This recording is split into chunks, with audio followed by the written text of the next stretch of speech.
topic of global environmental leadership, or progress in sustainability.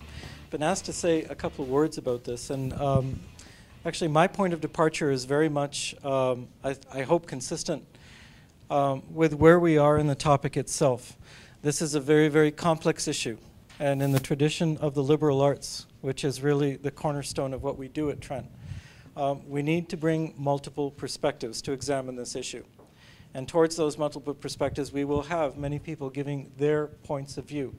Something as complex and as interconnected as the notion of survival, as the notion of leadership in sustainability, of moving forth agendas that address at the same time not only economic factors, but social factors as being necessary conditions for moving forth with sustainable communities into the future. We have a number of different people who will speak to it.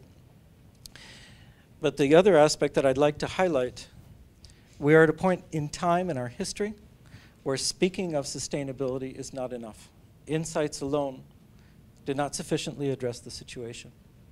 What we need to do is take those insights and quickly elevate them with the urgency of the moment to the level of action. If we cannot promote those insights into actions, then I think we've fallen way short of the mark in terms of where we need to get to in a very short period of time.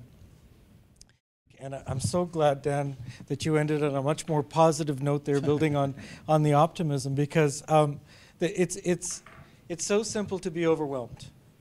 And in your question, I heard a sense of overwhelming. How can we change a capitalist system? Have you had a capitalist system over for dinner? Or taken it out? For me, that's an overwhelming idea. And I really think we need just to take stock and to build on so much of the empowering messages that we've heard tonight. I don't know if you noticed, I sensed a real rise in energy and positive feeling in each and every one of our distinguished speakers, as well as in the room, the minute you hit on something that was lying within your sphere of influence. Something that I can do, something that I can master. I mean, Severin, it was such an inspiration to hear that you actually went to Rio and saw something positive. I was so depressed watching this. You talked about can't ada, right? I mean, I'm so embarrassed when we talk about anything relating to Kyoto as a Canadian. And you went out there and you actually made a difference. And that message in terms of, listen, if you can do that in Rio, we can do it anywhere. That's such an inspiring message, right? So to me, that is absolutely wonderful. I go down the list. I talk about Stephen. When he started talking about potlucks, everybody here lit up, because that's how you make social change. You don't change a society by trying to change a society. You find your sphere of influence, you act within it. Potlucks is the way we engage each other as a species. And it depends on good food. And it depends on the good hopes and wishes of the people around you. There is absolutely nothing that can ever get in the way with a group of well-fed people who want to change something that matters. That's a simple message. And if you didn't notice, Professor Hill is a very, very sophisticated and articulate speaker. He meant that metaphorically. In other words, where is your potluck? Where do you get members of your... You did mean that metaphorically, right? All right. Sounds good to me. Yeah. Just go with me here for a while, okay? But you know what? If you find that a problem is so overwhelming, and there is nothing more overwhelming than the S word, sustainability, trust me, I run a program with the S word in it, okay? You have to find your sphere of influence in it and have faith in your ability to make a difference, right? So where is your potluck? Don't stand alone against these problems. I heard this over and over. Find a community, engage them. And folks, there's one message I heard from everybody. We've got to get better at having these conversations. This is a very complex problem with short timelines. We've got to get better at speaking to each other about these issues. If we take our politicians as a role model, we don't know how to speak and we don't know how to listen to each other. Because if we don't speak to each other and listen to each other, we're not going to get new ideas on how to move forward. Trust your ability in doing so. I heard that in the stories as well.